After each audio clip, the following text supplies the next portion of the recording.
To make a statement, too, that, you know, you can still play Lancelot like this. Yeah. All right. So the choice of emblem doesn't say anything, all right? Even if it is a Demon Slayer, we still don't know. Let's get into game 2. This is RSG Slate's last chance to reverse sweep it, or will Omega walk away with their first series win? If it starts seeing some orange aura, I'm going to be mad. Because that's the molten essence, you know? And it will become a tank Lancelot. I hear the gears. I hear the gears. Welcome to the gears. What's up? Mike, what grinds my gears? Midnight edition.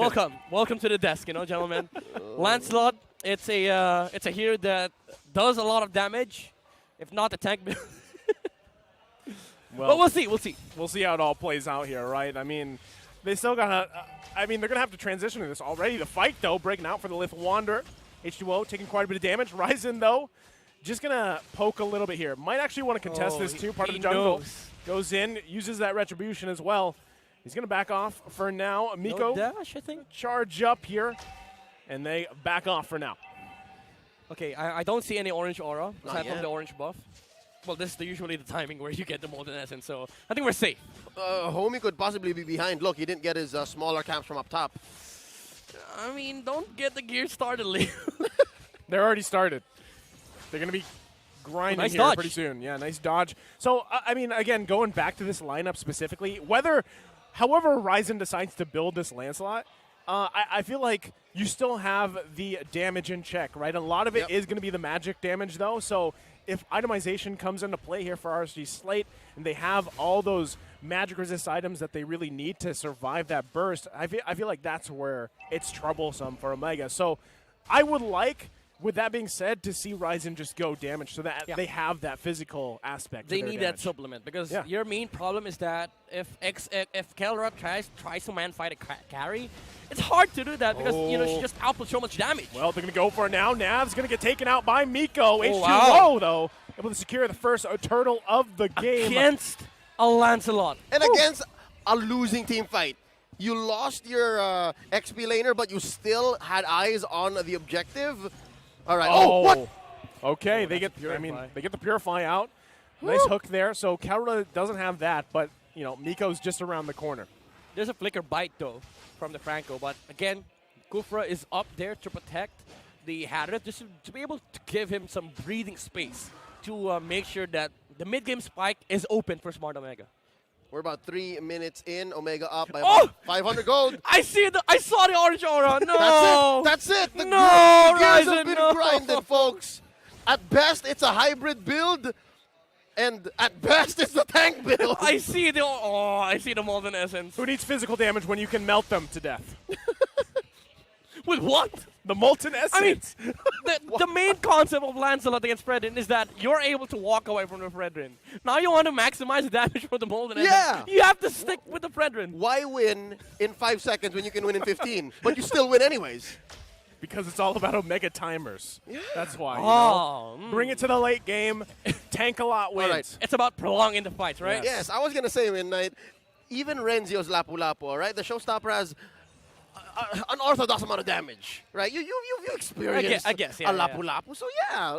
It's a huge physical damage threat against RSG Slate Philippines. But again, what we were discussing about earlier, when Naisu mentioned that the supplement, I don't think it's enough, honestly. Well, we'll see.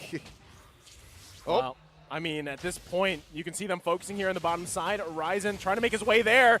Just can't get it. Light dodge! Pull! Kelra able to take down Light, though. So they get that trade. Stone with a feathered airstrike, trying to close in. Kelra low here. Exor trying to look for the kill. Can't get it. Gets knocked up and taken out as Stone grabs the kill. Still on the hunt here for Emon. Gets the flicker out. See, it's these long engagements, Midnight. This is what they were going for. Yeah, I mean, if you have this kind of momentum for Smart Omega, maybe you don't need the damage from the Lancelot, because right now Kelra is at an amazing momentum. And I thought the Lapu-Lapu was on the side of RSG, but X-Sword, just copied the ultimate. But top lane, however. Yeah, Renzio, nothing you can do there, right? That was a nice little dodge there. And he goes down on the top side. So RSG able to get on the board finally 5 minutes into the game. Yeah, gold lane. Gold lane. Yeah. However, gold lane, this is an issue for RSG. They need to deal with this carry. Oh, Miko, though, with a nice set. Emon getting taken out. Light grabs Miko. Punishing him as well, but that's going to be the first turret being taken out as well here for Smart Omega. Huge problem, folks, for RSG. Killer is now up. Currently at 102, I believe the Calamity Reaper has already been bought, and he's already on the way towards that Feather of Heaven. So more attack speed, more dashes in the team fight, more mobility, meaning more ability to catch up to the damage output of Eman. And now it's just a matter of time. It's just a matter of Keller saying, yes, let's do this, and then we convert from there. I think this is a better spot than what they were in Game 1, and they won Game 1. Oh, yeah, way better. You know, this is, I mean, considering how the previous game went, it's just a good position for Omega to be in here as they now focus once again on this side of the bush, still waiting for the next turtle to come up in about 40 seconds. Feather of Heaven now up on Kalra. Here it is. They should start looking to fight in the mid lane just to be able to maximize the tempo that they have right now, which is RSG. The reason why they're here is that they know that there's going to be a lot of grouping up coming out from Smart Omega. They put the carry on the bottom lane. He can deal with the Lapu Lapu, and it also is around the turtle area. And look at Omega. They're moving S4. But, however, bottom lane. Oh, they're going to look for a play here. You can't survive that. He's going to get deleted. Renzio falls bottom side. So RSG able to grab a kill they're looking for. They might also try to get that turret. What turtle coming up here in just a couple of seconds. Did he just use Retribution on the cannon? He did. He did. He doesn't need the Retribution, he thinks. Well, he's going to need it now. Eventually, RSG SLATE Philippines translates that into a push down bottom, but they do let go of top. Oh. So, Ryzen, where you going? Ryzen going in there, but he's half health here. He's going to get zoned out by Naths.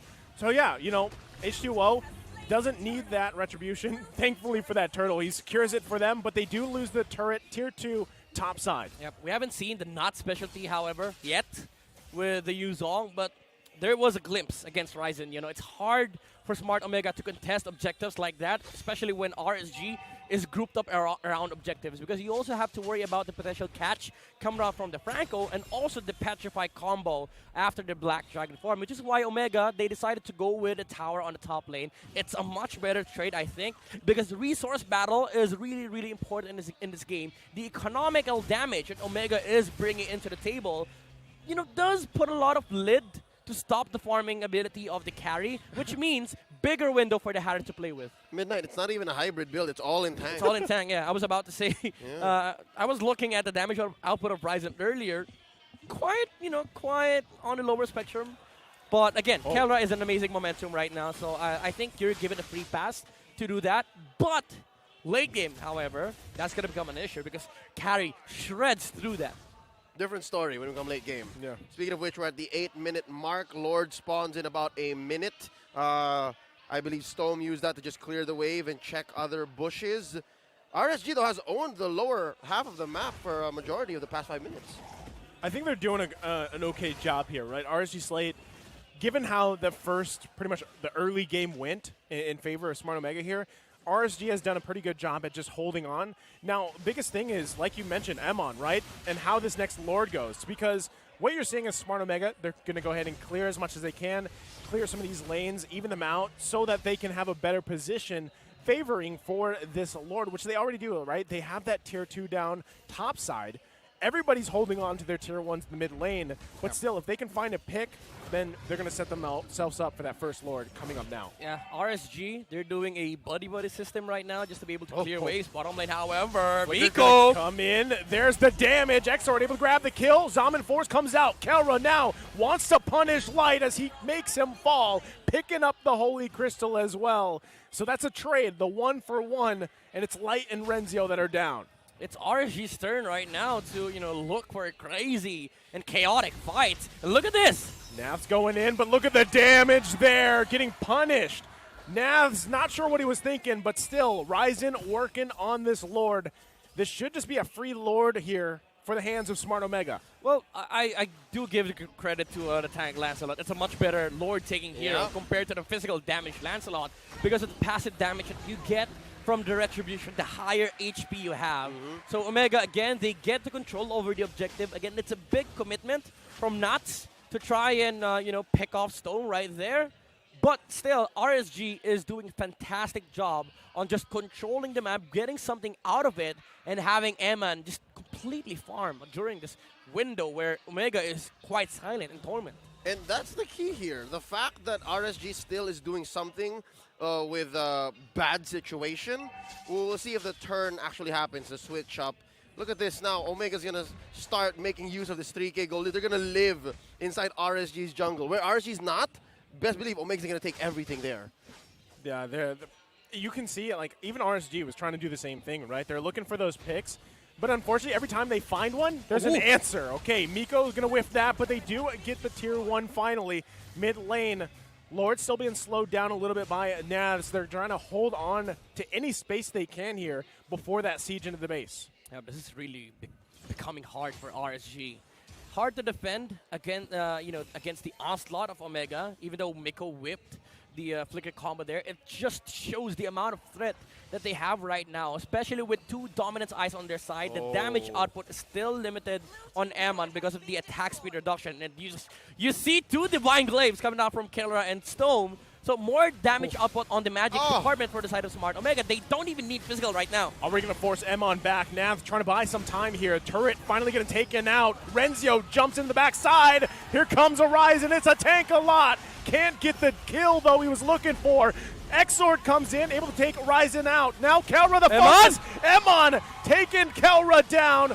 Not able to get anything just yet. Exord now in trouble, but Renzio's the one that falls. And there you go, everyone from RSG SLATE still alive. Thou shalt not raid the Raiders. The Barangay was punished hard for that overcommitment. But hey, they got something. They pushed in. They threaded the base. Look at the base at half health. They went complete Adele right there, too deep for Smart Omega. And, you know, their lineup, yes, it can dive, but diving that deep, they don't have the best mobility. I mean, Storm could get away with Wings by Wings, but Kelra, without the Zaman Force, that was the first crucial mistake of Omega in this game.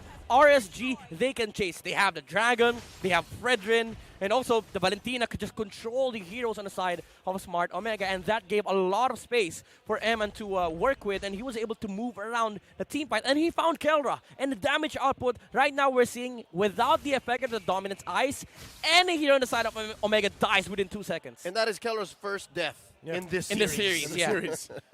Well, I mean, that's the thing, right? With Eman, you know at some point this carry is going to be an obstacle to deal with, right? And you saw just how fast any of the tank members can get melted down. Or, you know, honestly, anybody can get melted down, even the Lancelot, right? So now at this point, it's like, all right, well, RSG did a good job at whittling down that gold lead that Smart Omega had for such quite a bit of time here. And now they're in a good position to actually contest this Lord fight instead of just giving it up. This is a much harder fight now for Smart Omega, considering that Eman just bought the Athena shield, so reducing the damage of the Feathered Airstrike and also the burst potential coming out from Kelra. It's going to be a little hard and tricky for Smart Omega to take out the gold laner of RSG, which is also a big problem for them because he is the main damage dealer. However, there's a lot of obstacles at play on the side of RSG. You also have to worry about the Dragon, Fredrin on the front line, just having this huge amounts of HP with also an Athena shield at his pocket, so more survivability for RSG. Now you talk about prolonging fights, RSG also wants that.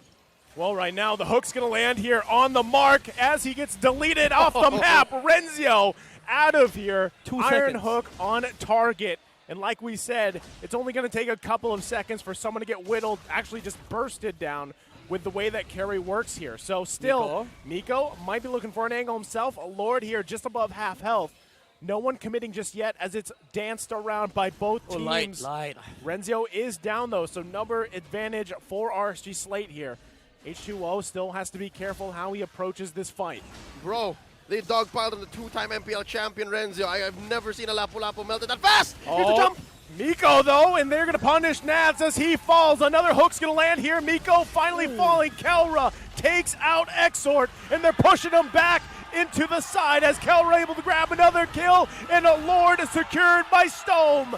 Smart Omega just punishing RSG SLATE here. What a sidestep from Ryzen. Oh my able to dodge goodness. the Appraisal's wrath.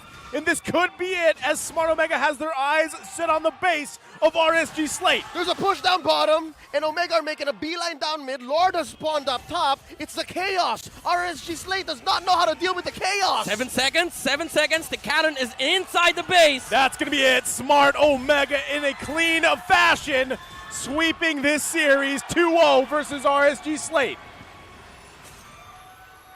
This is Omega's first series win in Season 11. Wolf knew something we didn't. The only prediction. Wolf, I mean, the guy knew something, right? But what we do know here, after seeing this game, is, wow, Omega is a concern. The question was earlier, are they still that last one? Are they still that, for the international Venom. The venom, the poison.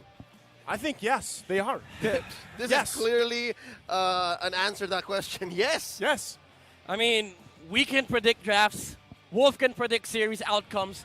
But what RSG cannot predict is the unpredictability of the chaos. It took one fight. Miko getting that catch onto Nuts. And Ryzen, Kelra just piling up on Eman. And it's still the same story on game number 1. If you cannot fight this way, find a different option where RSG is the ones trying to find a solution. And if you were a carry, you're a single target dude. And Ryzen and Kelra were both in the face of Eman, and RSG, they had no answer because they also had to focus on the Lord. They switched up the attention. Let's not focus on objectives. Let's focus on the hero.